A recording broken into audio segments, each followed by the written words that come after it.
Hey, it's Steve with Prima Coffee here. Today we're going to talk about Baratza Sette series and kind of go over, some of the new features and some troubleshooting and just kind of get a sense of where these grinders are at and how to make the best of them.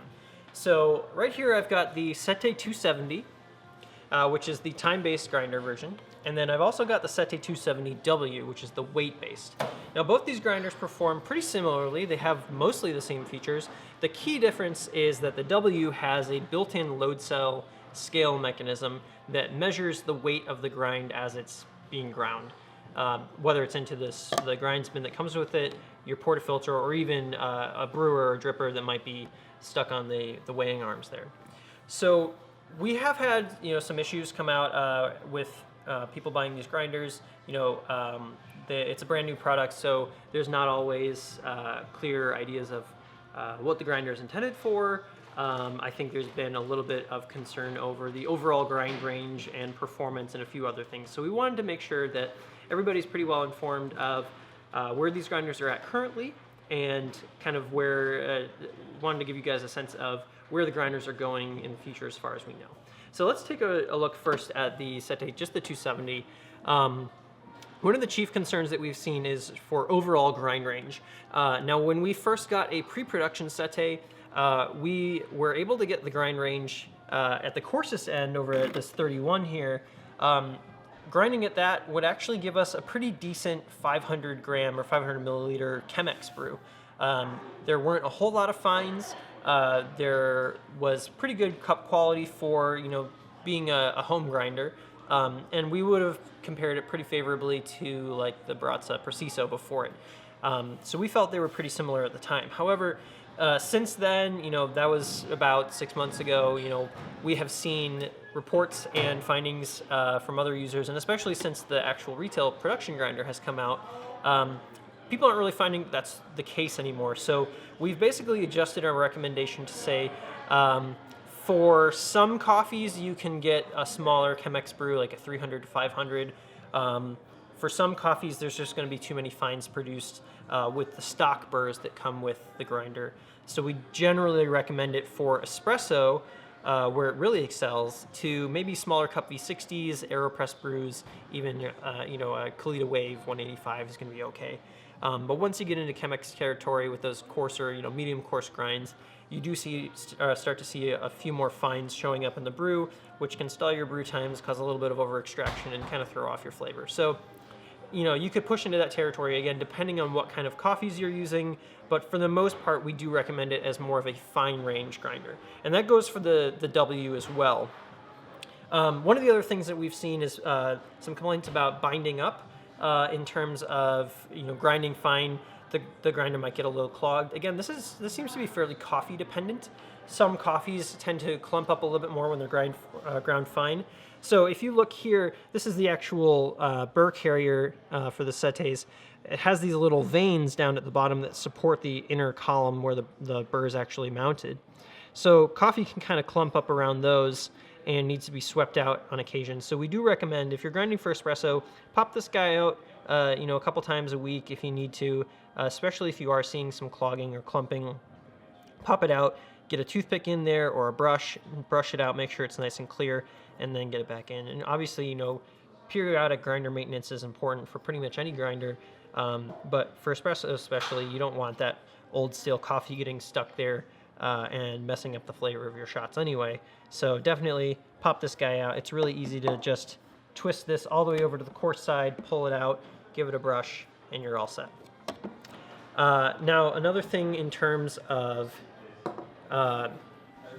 espresso and just overall use is just the overall volume of these grinders. Now, the Settes are very fast, but they are intended mainly as home grinders. They're not really meant to be high volume, high use, certainly not commercial use grinders. And that means that you have to be a little bit more careful. Like, it grinds fast, but it's not really meant to grind a lot of coffee back to back. Baratza has released a little bit of information on the duty cycle, which is basically how much time the grinder should be in use versus how much time it should be at rest. Generally, if you were to grind let's say a shot of coffee, 20 grams or so, let's say that's about 5 or 6 seconds of grinding. Baratza recommends a 60-second rest time to cool down after that. The same thing goes for grinding like a dose of drip ground coffee for a V60. Same thing, another 60 seconds of rest time. You do want to make sure that the grinder gets enough time to cool down in between grinding periods. You don't want it to overheat. You don't want it to damage the grinding mechanism. And really, they're not meant to grind pounds and pounds of coffee at a time. And that's actually true for all of Baratza's grinders.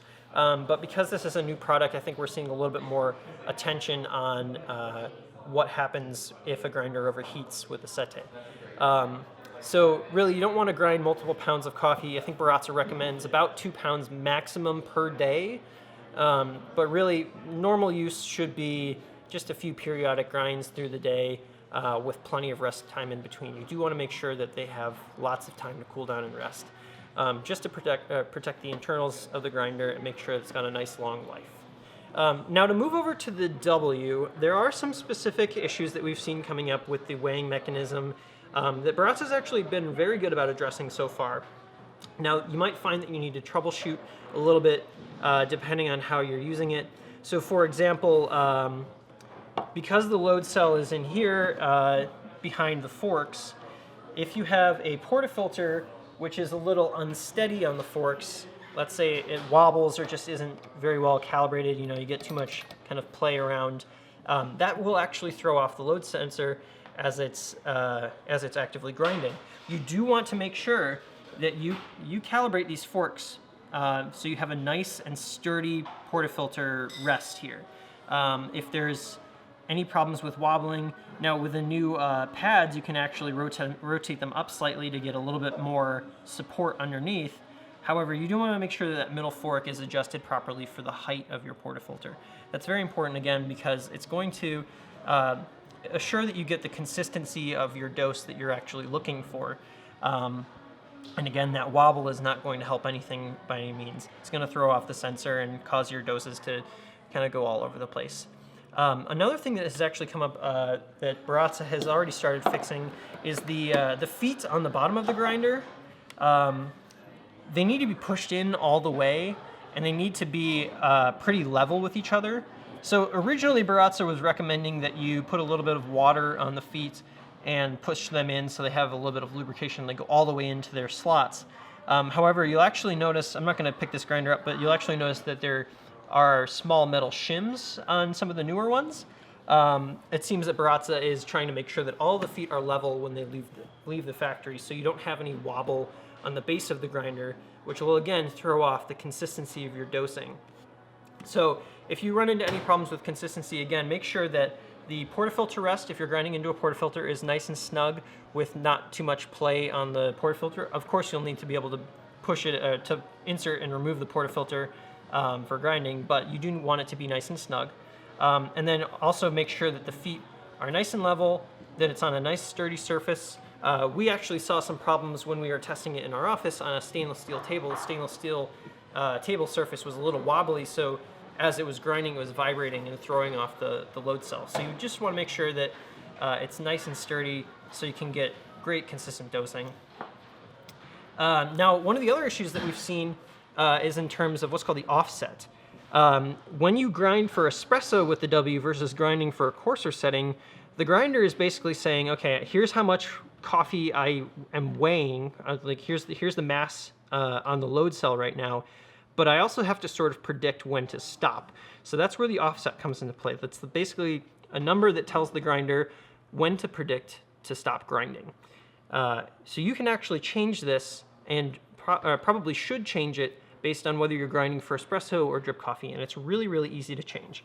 What I'm going to do right now is unplug the grinder, and then when I plug it back in, I'm going to hold both the grind up and down arrows until it beeps and shows the letters OFS for offset on the screen. So once it shows 805, I'm going to hold down those two buttons. I'll hear it beep a bit, and there's my offset. So now it's set to 1, which is good for espresso. You can change this however you like. I believe Baratza recommends somewhere around a 1 for espresso, somewhere around a 2 for drip coffee.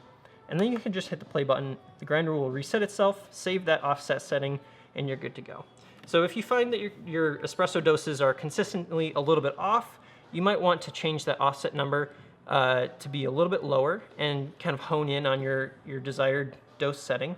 Same thing for drip. If you're finding that they're a little bit low,